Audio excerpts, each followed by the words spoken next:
Selamat pagi Bapak Ibu Saudara yang dikasihi Tuhan. Pagi hari ini kita bertemu kembali dalam sarapan GBDI Situbondo. Untuk hidup kita perlu makanan, tetapi juga perlu makanan rohani yang menyegarkan jiwa kita.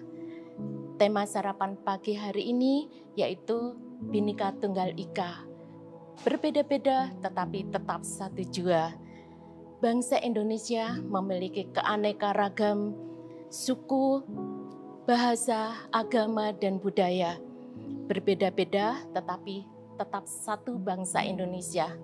Demikian juga bangsa Indonesia pada waktu berjuang untuk supaya bangsa Indonesia merdeka, pada waktu dahulu tidak pernah dapat merebut kemerdekaan karena perjuangan mereka bersifat kedaerahan dan kurang bersatu. Demikian juga kita sebagai anak-anak Tuhan, tetapi pada waktu bangsa Indonesia bersatu, bangsa Indonesia dapat merebut kemerdekaan.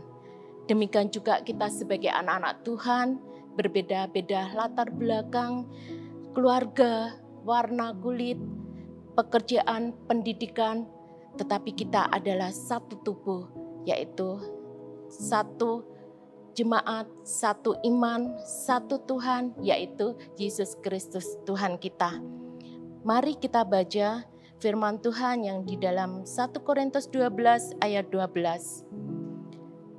Karena sama seperti tubuh itu satu dan anggota-anggota banyak, dan segala anggota itu sekalipun banyak merupakan satu tubuh. Demikian pula Kristus. Tuhan sudah menempatkan kita sesuai dengan karunia dan talenta yang berbeda-beda setiap anak-anak Tuhan. Sebagai anggota tubuh ada yang menjadi telinga, mata, mulut, jari, tangan, dan lain sebagainya. Masing-masing memiliki peran. Ada yang jadi pemimpin, ada yang pemain musik, WL membawa firman Tuhan, dan ada yang tidak nampak, yaitu berdoa untuk ibadah, pelayanan, dan pelayan-pelayan Tuhan. Semua itu diatur oleh Tuhan supaya saling memperhatikan, saling melengkapi, dan saling mengisi satu dengan yang lain. Sekali lagi kita membaca 1 Korintus 12 ayat 21. Berbunyi demikian. Jadi mata tidak dapat berkata kepada tangan, aku tidak membutuhkan engkau. Dan kepala tidak dapat berkata kepada kaki, aku tidak membutuhkan engkau. Saudara yang dikasihi Tuhan, seumpama apel yang ada di meja makan. Mata melihat, mulut ingin memakan apel itu.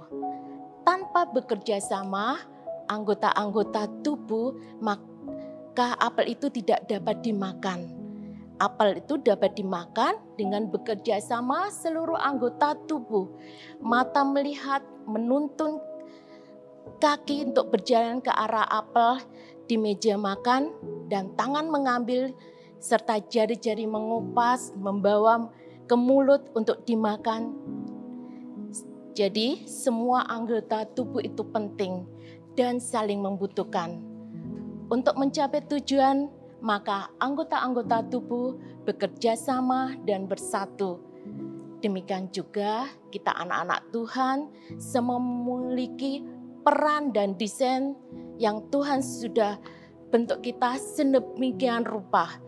Tuhan menciptakan semua anggota tubuh pada tempatnya yang terbaik untuk mencapai tujuan hidup berkenan di hadapan Tuhan dan menerima janji-janji Tuhan.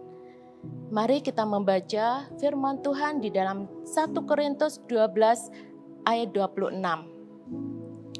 Karena itu, jika satu anggota menderita, semua anggota turut menderita. Jika satu anggota dihormati, semua anggota turut bersukacita. Pada waktu saudara kita dalam kesusahan, maka kita ikut merasakan sedih. Kita menghibur, menguatkan, dan pada waktu saudara kita dalam sukacita, kita juga ikut bersukacita. Gambarannya seperti salah satu jari. Kalau ada satu yang luka, maka mulut tidak akan mengatakan rasain lu. Tetapi mulut akan mengatakan aduh, dan jari yang lain akan memegang jari yang terkena pisau. Dan kaki menuju tempat obat, dibantu oleh mata untuk melangkah, tangan memberi obat merah. Satu anggota tubuh luka, maka seluruh tubuh merasakan sakit semua. Disinilah kita saling memperhatikan, saling peduli satu dengan yang lain. Saudara yang dikasihi Tuhan, iblis tidak suka untuk melihat tubuh Kristus dalam kesatuan dan rukun. Iblis mempunyai misi untuk menghancurkan kesatuan tubuh Kristus. Maka mari kita hidup dalam kesatuan dan berusaha hidup dalam damai dengan semua orang. Dan kejarlah kekudusan untuk menyambut kedatangan Tuhan yang kedua. Sehingga iblis tidak mampu mengusik kita. Biarlah hidup kita menjadi berkat dimanapun kita berada. Selamat pagi, Tuhan Yesus memberkati.